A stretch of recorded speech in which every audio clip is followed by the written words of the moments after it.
Welcome to Frontiers of Democracy 2016.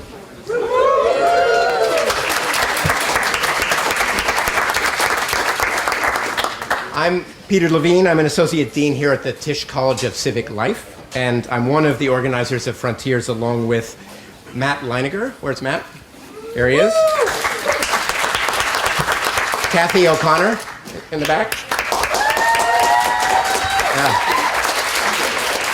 Carol Sultan. Where is he? And Nancy Thomas. Tell me, raise your hand if you have come from overseas to attend Frontiers or Frontiers plus the Summer Institute for Civic Studies. All right. Well, yeah, Canada counts. Welcome to the U.S. Who's come to Frontiers from beyond Massachusetts? All right.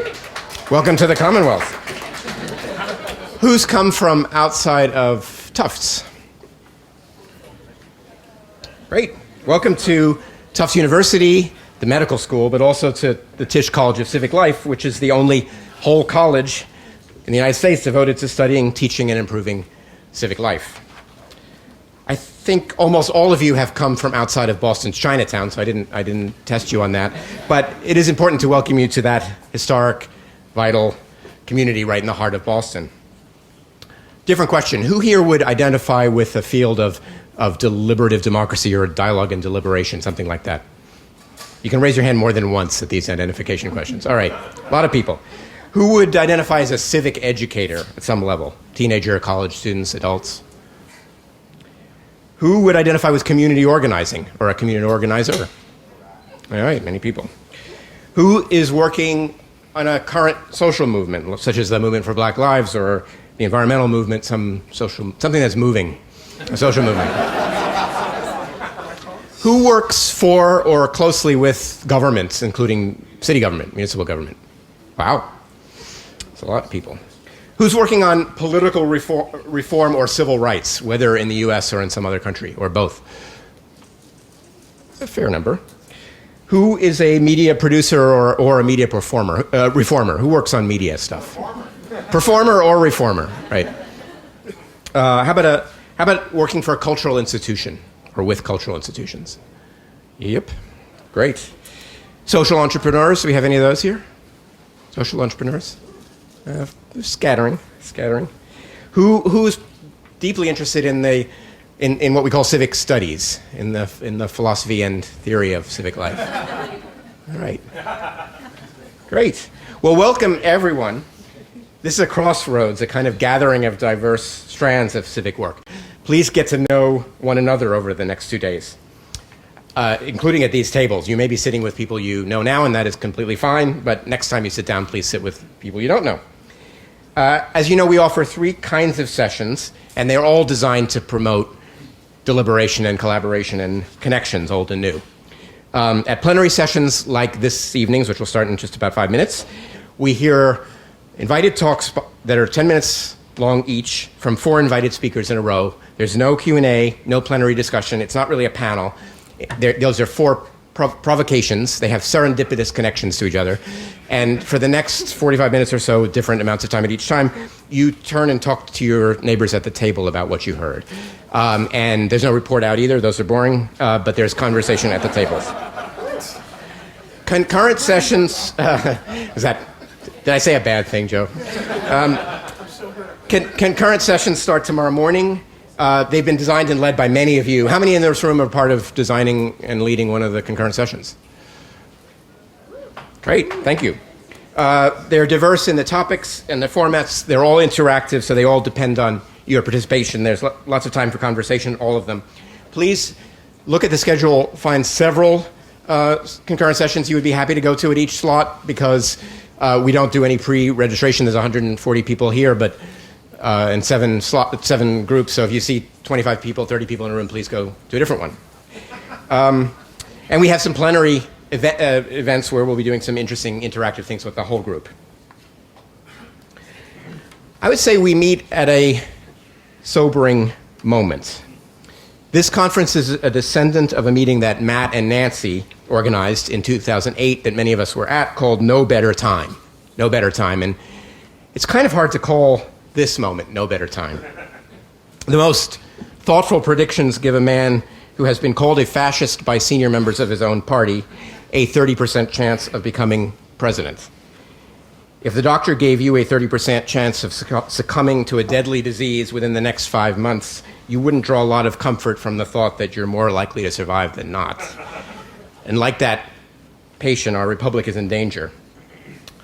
In France, as one of our colleagues pointed out to me, neo-fascist candidate Marine Le Pen leads polls for president. She's drawing twice as much support as the incumbent right now.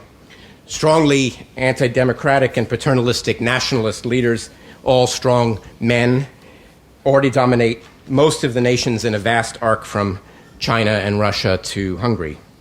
Venezuelans are fighting in supermarkets for loaves of bread for their children because of a crisis in governance. The Arab Spring has turned into 5 consecutive years of repression in the whole region and slaughter in Syria, where 400,000 have died with no end in sight. And here in the United States, a man can murder 49 human beings because they're gay. Some are inspired by the sit-in in Congress, but hardly anyone really expects the government to make changes that will reduce the chances of something like that happening again. Bertolt Brecht wrote a poem in 1939 entitled To Future Generations. Truly I live in dark times. A sincere word is folly. A smooth forehead indicates insensitivity. If you're laughing, you haven't heard the bad news yet. What are these times when a conversation about trees is almost a crime because it implies silence about so many misdeeds? When if you're calmly crossing the street, it means your friends can't reach you who are in need? This we know, even hatred of humiliation distorts the features. Even anger against injustice makes the voice hoarse. Oh, we who wanted to prepare the ground for friendliness could not ourselves be kind, but you, when one can help another, think of us forgivingly. So I think that's something like the context in which we gather for Frontiers. And in a way, you could say, there is no better time.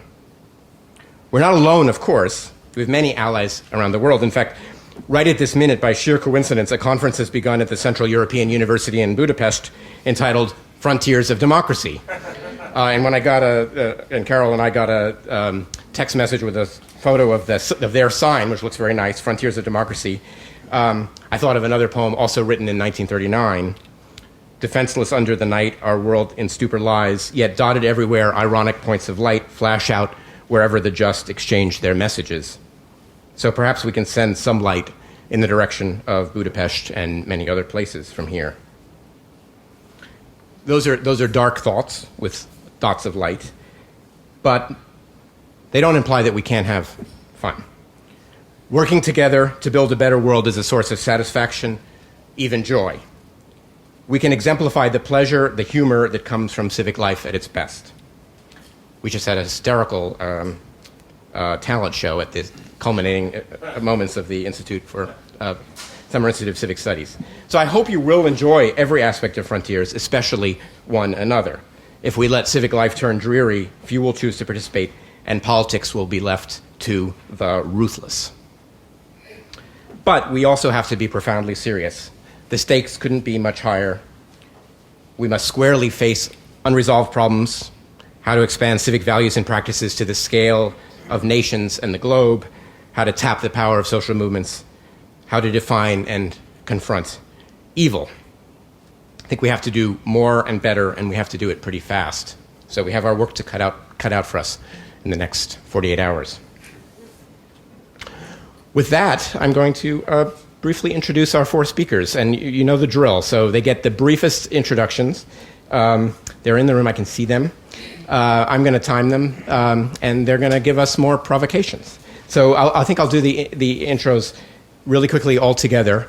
But let me say, importantly, they're somewhat fuller intros are on the website, so you can read more about them there. And of course, you can also Google them and find out a lot more. So these are way shorter than they deserve. But Joe Horath, right here in the front, directs the Institute for Policy and Civic Engagement at the University of Illinois, Chicago. And the Institute creates opportunities for Chicago scholars, citizens, students, and government to participate together in public discourse and improve the city. Hélène Landemore is Associate Professor of Political Science at Yale, author of Democratic Reason, Politics, Collective Intelligence, and the Rule of the Many, and many other, one other book and many other articles, and is working on a book called After Representation, Reinventing Democracy for the 21st Century. Frances Moore Lappe, Frankie Lappe, is the author of 18 books, including Democracy's Edge and Getting a Grip. They focus on the concept that she calls living democracy. Apart from being a great writer in all formats and a great thinker, she's also a classic civic activist of the finest type. And Tiago Peixoto is team lead at the World Bank's Digital Democracy Unit.